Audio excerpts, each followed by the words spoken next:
Hello everybody and welcome back to another video. My name is Jim and we are once again doing a pickups video.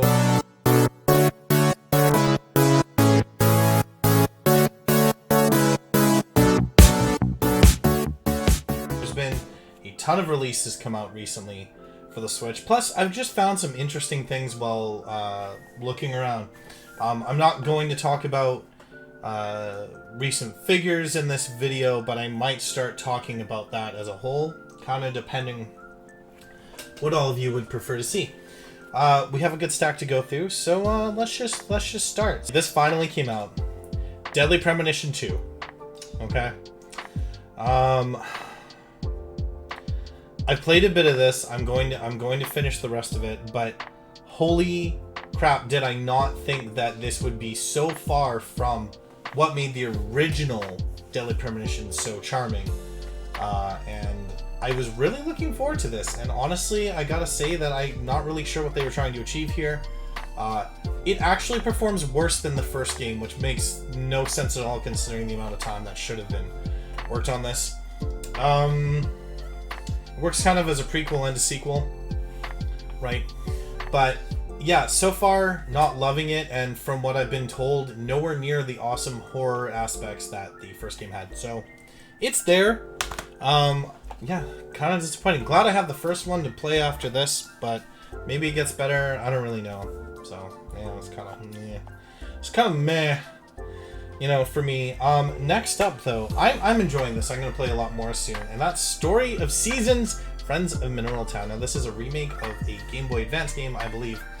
And it's that same kind of Harvest Moon feel you want. It's very cute. I love the chibi style. The days go by pretty fast, which can be stressful, but I mean, not really that difficult dealing with juggling your day, you know. Just don't do what I did and start a massive crop area within the first few days of being in the game. But yeah, I do recommend this for that Harvest Moon itch. I'm really enjoying it. It came with a little cute cow plushie right above me right there. And yeah, I'm enjoying that one. So that was a good one. Next up, we're going to talk about Paper Mario, the Origami King. I am loving this game. It is full of charm. It is beautiful. The soundtrack is fantastic. The characters are fun. The writing is great. The battle system, when you first start off, leaves something to be desired, but once you get the hang of it, you understand the new mechanics of this game, it's really not that bad to juggle it. They do kind of provide a lot of cushioning room for messing up, which is good. There's no level system, but they counteract that with items and stuff like that. So I'm enjoying this Paper Mario game. I think it got a lot more hate than it deserved, and honestly, if you're a fan of the series or a fan of just Mario games in general, I think you will have a fun time with it. You really just got to give it a chance. Enjoying it overall though. Next up, so it went out randomly. EB Games in Canada is $5 Friday, so I found a bunch of sweet figures for dirt cheap. And while hitting up another location, I actually came across two used titles that I've been looking for my collection. But we'll start with the new title. I didn't even realize this was coming out, and that is Disaster Report 4, Summer of Memories. I can't wait to play this mess on stream.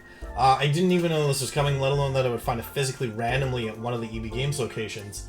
Yeah, so basically, you know, you play as these survivors trying to navigate through realistic disasters and navigate through hazards.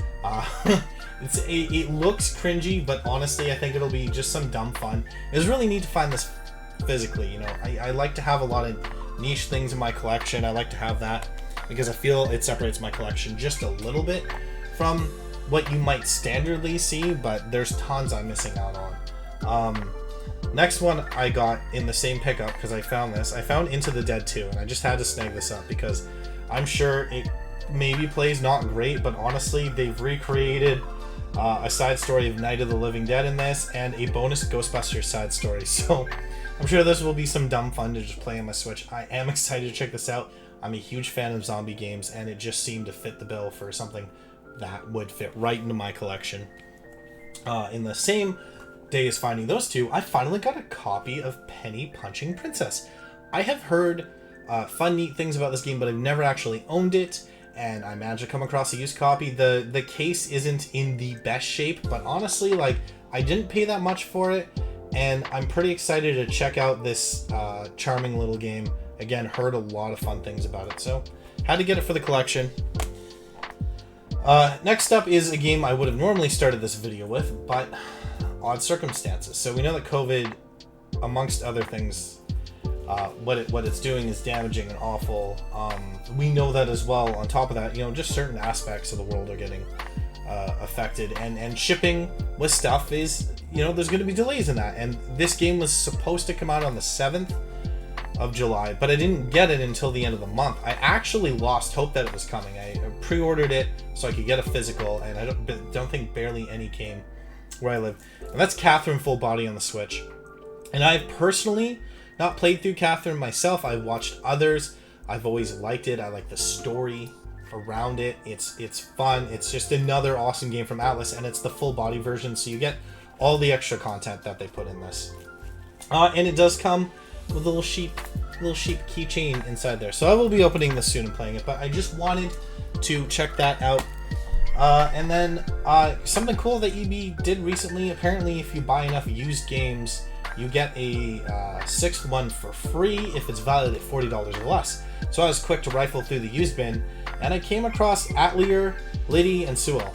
And I've never played an Atelier game, and I'm honestly very excited for great things. I know that there's a new one coming to the Switch. I know that there are other ones on the Switch from what I've heard, but yeah, this will be my first one, and I just really had to check it out. I love anime style games. It's just who I am. Lastly, my most recent pickup, Fairy Tail, is finally out. This game got a few delays, and honestly, I'm surprised that it came out physically on time. I'm very excited that it's out now, and I am really loving it. There are some issues with it, but not enough to take away from the fun for me. I'm glad Fairy Tail got the treatment in an RPG instead of just another beat-em-up style anime game that have been kind of forced onto many series. I'm stoked. I'm stoked for this. I almost expected a warrior style game to happen, but I'm kind of glad they went the different route and did a turn-based RPG with some neat mechanics. So it's funny, I'm actually playing through this currently right now, and Attack on Titan 2 Final Battle.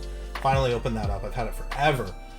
And those are kind of currently what I'm playing on the Switch. And if you all are interested, I've been debating bringing Let's Plays back to my YouTube channel, because apparently some of you are going back and checking out the Trials of Mana video, which came out quite a while ago now. So, I mean, that's awesome. I thank you for that. I appreciate the support. Give me a thumbs up if you like this content, what I'm doing. If you enjoy these pickup videos, I'm having a lot of fun making them. And again, any suggestions to the formula that I need to change up would be awesome. But thank you all for checking this out. Please like, comment, and subscribe. It helps me out so much. And as always, I will see you all in the next video.